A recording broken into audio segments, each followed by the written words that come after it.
La parité et la diversité, c'est maintenant. Voilà l'appel lancé par les Mariannes de la diversité. L'association tient actuellement un colloque à l'Assemblée nationale. Leur combat, plus d'égalité et plus de dignité pour les femmes.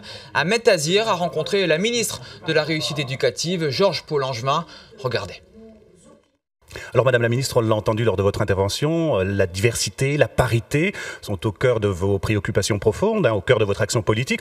Alors côté parité, le gouvernement a relevé le défi, 17 ministres hommes, 17 ministres femmes.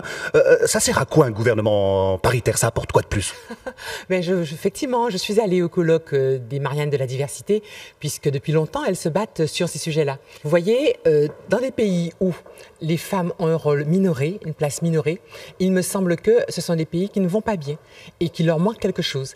Donc aujourd'hui, je crois que ces regards différents portés par les hommes et les femmes qui sont au gouvernement, surtout comme il y a aussi des personnes de la diversité, ça permet que tous les points de vue soient représentés dans l'équipe gouvernementale et c'est un plus, me semble-t-il, pour la richesse de notre action. Notamment sur la diversité, on a l'impression que ça se passe plus difficilement pour la diversité que pour la parité. Lors des dernières législatives, 17 députés issus de la diversité sont rentrés à l'Assemblée nationale. Dans la dernière législature, il n'y en avait qu'une seule, c'était vous.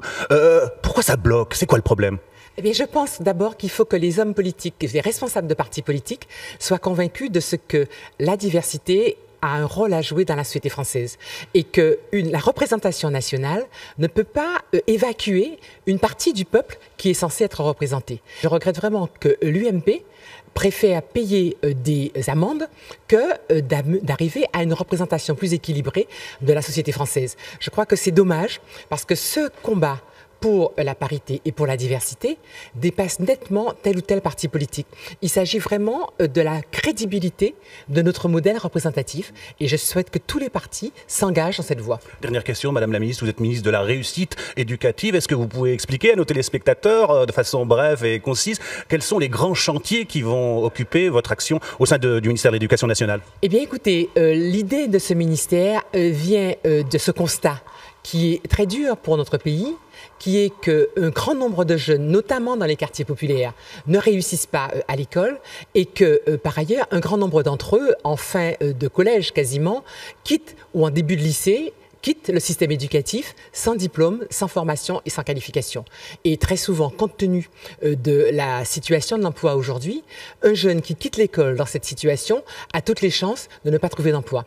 Donc, la volonté de Jean-Marc Ayrault est de prendre ce problème à bras-le-corps. Par exemple, la question du décrochage scolaire, la question de l'illettrisme, la question de l'éducation dans les quartiers populaires, avec notamment le bilan à faire sur l'éducation prioritaire.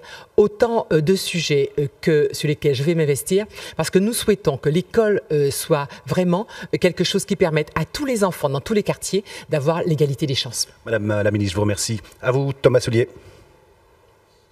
Merci Ahmed. Et puis au Proche-Orient, ce bilan qui s'alourdit d'heure en heure. 6 jours après le début de l'offensive israélienne,